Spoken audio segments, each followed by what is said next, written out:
Bon, tu sais, on est un peu d'accord pour dire que le monde dans lequel on vit, franchement, c'est pas ouf, tu vois. Les conditions de vie sont pas géniales et on est quand même nombreux à vouloir une autre vie, un autre style de vie, tu vois.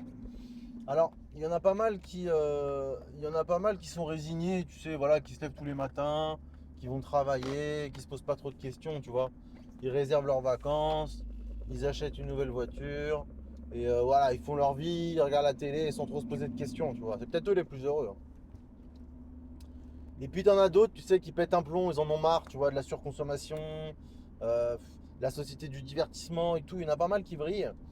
Alors ils essaient de faire une vie un peu alternative. Alors il y en a qui vivent en camion aménagé, il y en a qui essaient de voyager un peu dans le monde, essaient de travailler un peu dans un autre pays. Il y en a d'autres aussi qui essaient de créer, tu sais, comment t'appelles ça, des éco-villages ou des trucs comme ça. Tu sais, ils essaient de se rassembler ensemble entre babos, rebelles de sa société, tu vois, pour essayer d'avoir une vie meilleure, tu vois. Et en fait, toutes ces idées-là, finalement, c'est des passages dans la vie souvent. Il n'y a pas de modèle qui fonctionne à la perfection. Sinon, sinon, ça se saurait, quoi. Voilà, ça se saurait, on l'aurait fait ou pas. En tous les cas, il y aurait peut-être des petits groupes qui le feraient, tu vois. Moi, tu vois, même moi, mon idéal, tu vois, je vais te le dire, c'est un truc utopique aussi, tu vois. Je le sais parce que ça a ses limites. Mon modèle a des limites. Et, euh, et je me suis pas confronté encore à justement la cohabitation dans un groupe pour voir un peu ce qui se passe, quoi. Tu vois, il y a pas mal de gens qui ont tenté, toi, des hippies un peu éco-village, ou alors ils achètent une ferme à plusieurs, une espèce d'SCI, chacun a des parts, etc., pour le crédit immobilier et tout. Mais il y a souvent des tensions, des problèmes, il y en a qui en font plus que d'autres, alors ça fout un peu le bordel. Et voilà, rapidement, ça part un peu en couille, tu vois. Par exemple, voilà, j'ai des trucs stupides, mais voilà, ta nana, elle était censée aller récupérer, cueillir les myrtilles, tu vois, alors qu'en fait, elle est en train de se faire péter le fiac par John, ton voisin de tente, tu vois. Voilà. Ça, tu vois, par un exemple, là. Ça fout le bordel. Ça fout le bordel parce que tu vas être énervé, tu vois. Alors, si t'as un fusil, un truc, bam, problématique. Tu vois, ça veut dire, non, mais voilà. En fait, il y a d'autres problèmes après qui reviennent. Donc, même si on essaie de vouloir faire un autre modèle, une autre société, on se retrouve dans les mêmes problématiques. Qui reviennent, qui reviennent, qui reviennent. Alors c'est relou, hein. Franchement c'est relou, hein. Je te le cache pas. Comment faire? Comment faire, que faire? Moi tu vois, euh, on est devenu, donc je l'ai déjà dit, très individualiste, chacun est chez soi, chacun se divertit sur son téléphone, on parle tous là devant nos écrans. Moi je te parle, toi tu m'écoutes là sur ton téléphone, tu es dans ton salon, dans ta bagnole, en train de courir, en train de faire je sais pas quoi, ton sport, j'en sais rien. Et tu vois, moi je suis tout seul dans ma caisse, toi tu es tout seul sur ton téléphone là, d'accord? Donc en fait on est tous très individualistes dans notre coin, on a l'impression d'être connectés alors qu'en fait pas vraiment, tu vois? Moi, le modèle qui me. Et du coup, je veux dire, c'est que voilà, pour le gouvernement, c'est très bien d'avoir des individus qui sont très individualistes, chacun chez soi. Ça permet justement de contrôler un peu tout le monde sans qu'il y ait trop de groupes d'influence qui pourraient être délétères ou problématiques pour l'État, le gouvernement. Moi, tu vois, dans mon idéal, ce serait de se rapprocher. Je vais donner juste un exemple en France, hein. Tu te rapproches des fermiers. Pour moi, c'est ça. Tu te rapproches des fermiers, des gens qui ont des grosses fermes, des paysans. Paysans, fait de la viande, fait des céréales, fait du lait, peu importe. On se rapproche de ces mecs-là, on squatte leurs champs, on squatte des endroits chez eux et on vit ensemble, tu vois. C'est-à-dire qu'en gros, on essaie de plus payer de loyer, on essaie de plus payer des taxes foncières, habitation et tout le bordel, mais on s'associe avec ces fermiers-là. Chacun y apporte une plus-value, tu vois, et on a du coup de quoi alimenter beaucoup de monde. On essaie de faire une espèce on essaie de se créer une espèce de petite autonomie sur des petits groupes, tu vois. L'idée, ce serait d'avoir, comme disait voilà, Harari, en fait, il faut éviter de faire des groupes de plus de 100 personnes parce que c'est le bordel. De revenir en fait un petit peu à l'état de village de, je sais pas moi, il y a peut-être 100 ans. Ouais, il y a 100 ans peut-être. Avant, il y avait vraiment, voilà, chacun avait son petit village, et dans le village, il y avait tout le monde, quoi. Le forgeron, le machin, le truc, le berger, le mec, enfin voilà, t'avais grosso merdo toutes les professions pour vivre en communauté, vivre ensemble. On pouvait faire du troc. L'État pouvait moins se servir. On était moins taxé parce qu'en fait, on s'entraidait dans des petites communautés.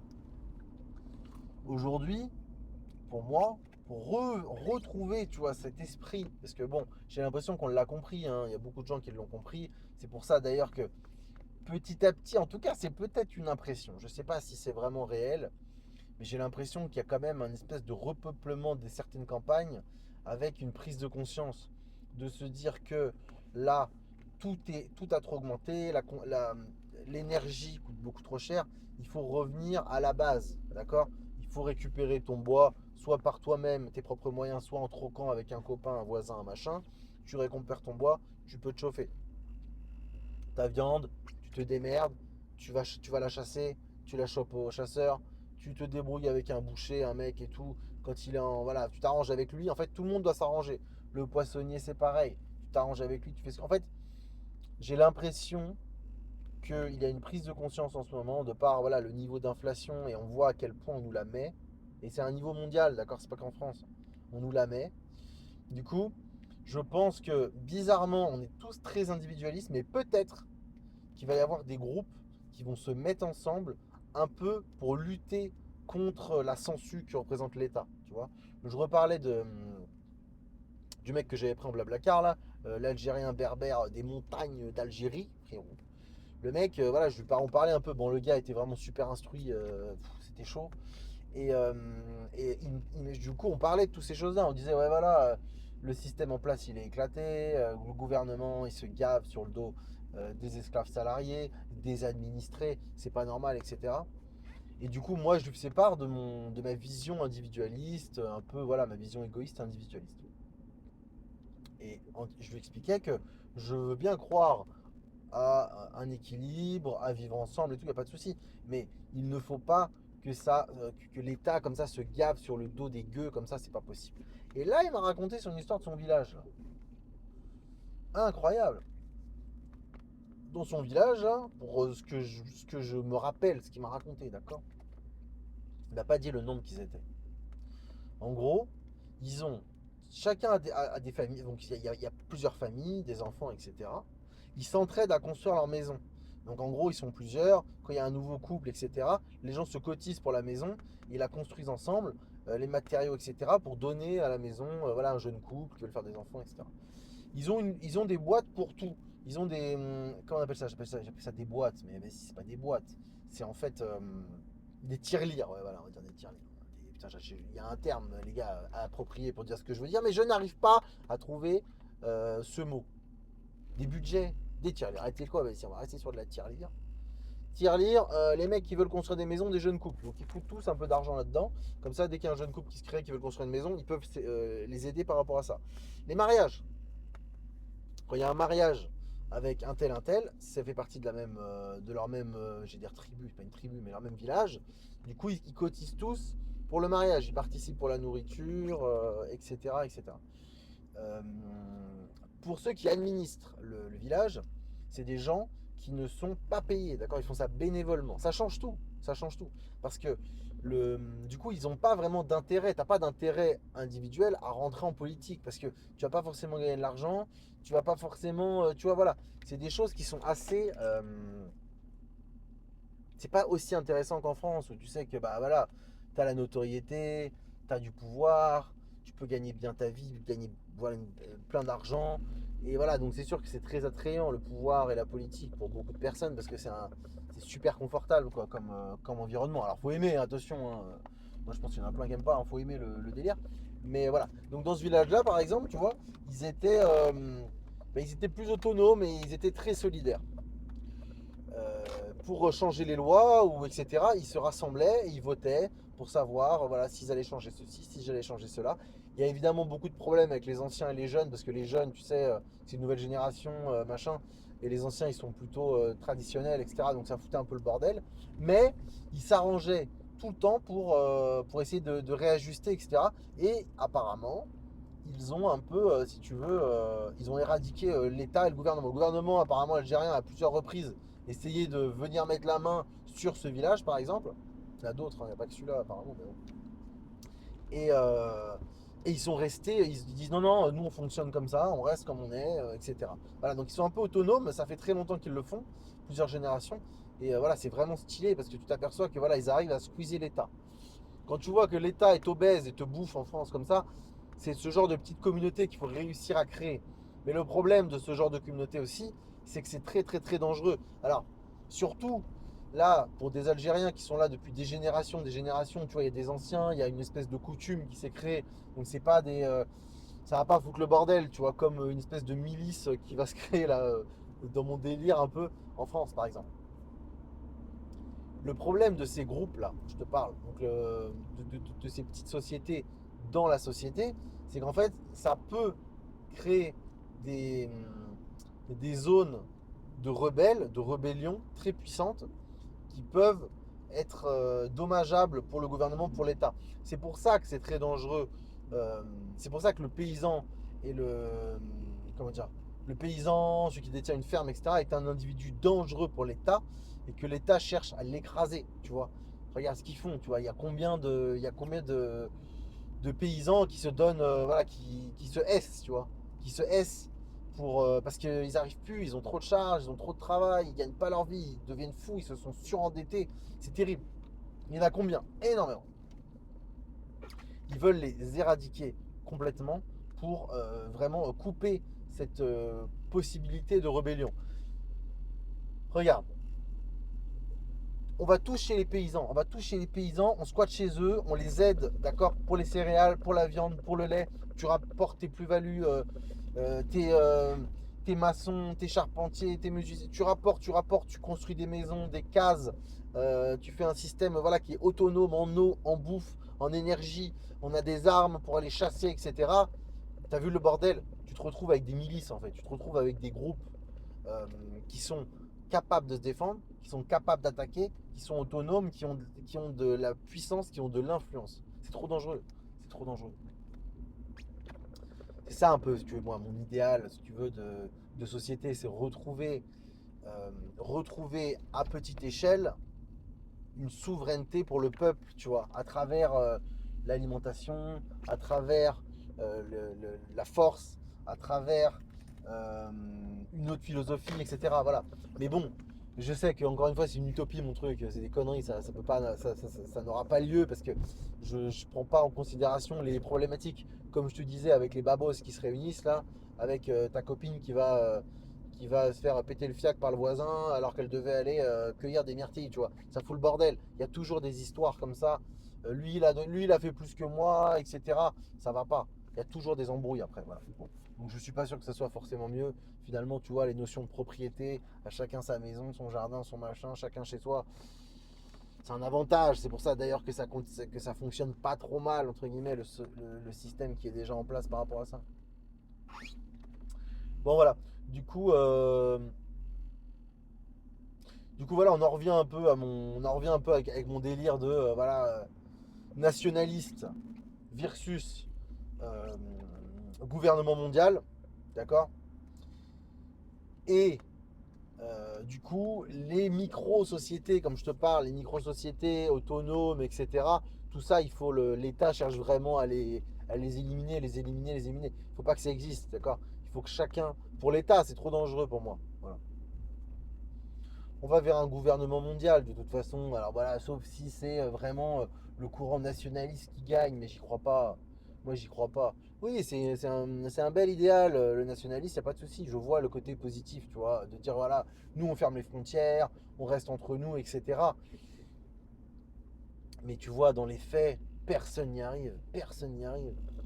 Regarde Trump aux États-Unis, les vagues d'immigration, ça débarque aux États-Unis. Regarde en Europe, les vagues d'immigration. Bon, en Europe, c'est autorisé, d'accord, c'est bon, c'était programmé. Mais quand même, ça débarque, ça débarque. Regarde même en Suisse. T'as la Suisse, mec. Franchement, la Suisse, les gars, vous êtes forts. Vous êtes forts en Suisse, j'avoue, voilà, vous êtes très forts. Et pourtant, même eux, ça y est là, ça y est. il y a de l'immigration de masse qui débarque, il y a tous les Européens qui se ruent sur ce pays. Alors oui, pour avoir la nationalité, etc., c'est très compliqué. Mais il n'empêche que tous les frontaliers sont là. Tous les gens se battent pour récupérer une place là-bas. Et ça fout déjà le bordel. Alors que c'est un pays qui est hyper calme, voilà, c'est hyper sécuritaire.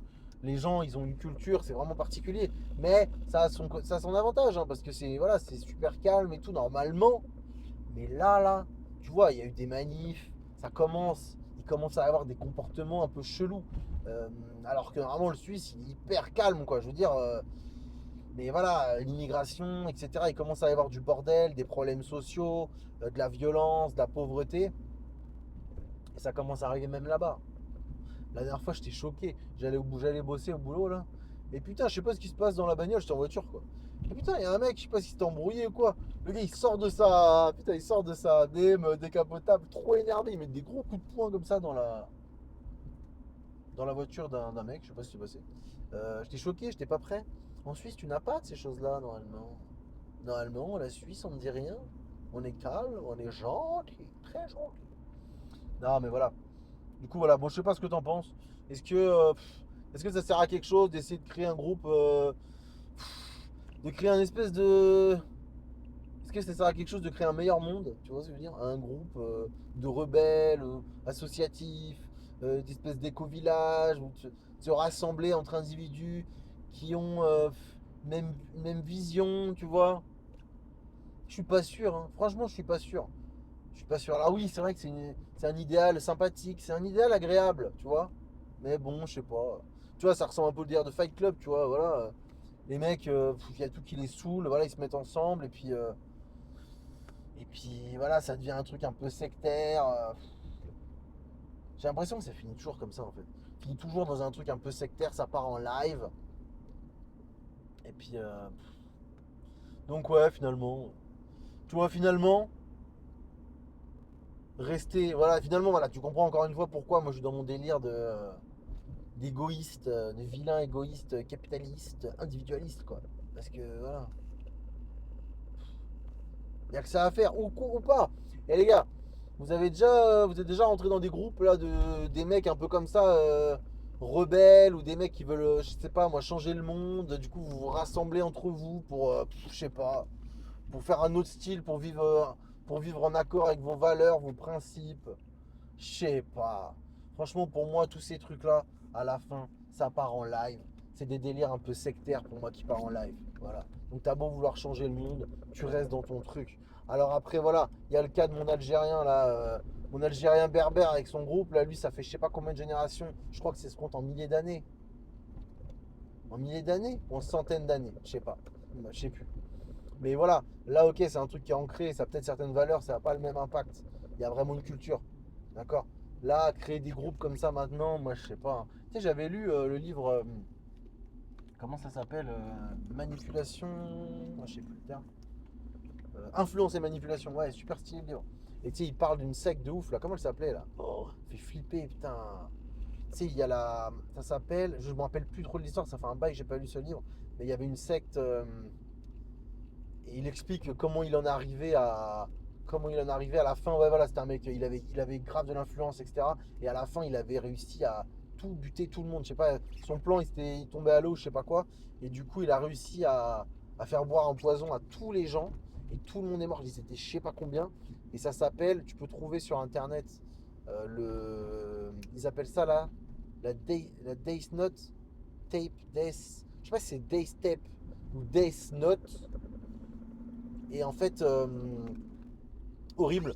Tu peux la trouver sur internet. Ça a été enregistré quand les mecs ils sont tous là en train de boire le poison. Il y a tout le monde qui chiale et tout. C'est affreux. C'est affreux. Et c'est vrai que j'ai l'impression que ça finit souvent comme ça. Je sais pas. Bon, toi, t'es déjà rentré dans un groupe comme ça de hippie babos. Ou alors tu te dis, bon, bah ça sert à rien. Et puis finalement, t'as ma vision, quoi, en fait, hein. Voilà. Tu vis dans le monde capitaliste. T'as ton délire individualiste. Et puis voilà, c'est tout. Je sais pas. Qu'est-ce que t'en penses, toi? Est-ce que c'est une bonne chose? Est-ce qu'on resterait pas finalement chacun chez soi, dans notre petite maison, avec notre petite voiture, avec notre petite propriété, à payer nos petits impôts? Est-ce qu'on resterait pas finalement, est-ce qu'on continuerait pas finalement toujours pareil? Est-ce que c'est pas le mieux finalement? Rebelle en carton, insoumis en carton. Putain. Bon, vas-y, dis-moi ce que t'en penses en commentaire. Tu veux monter une milice, un groupe de rebelles? Ou vas-y, on reste soumis comme ça, on s'en fout. Chacun pour sa gueule. Allez, bisous les gars, dites-moi ce que vous en pensez en commentaire. Ciao!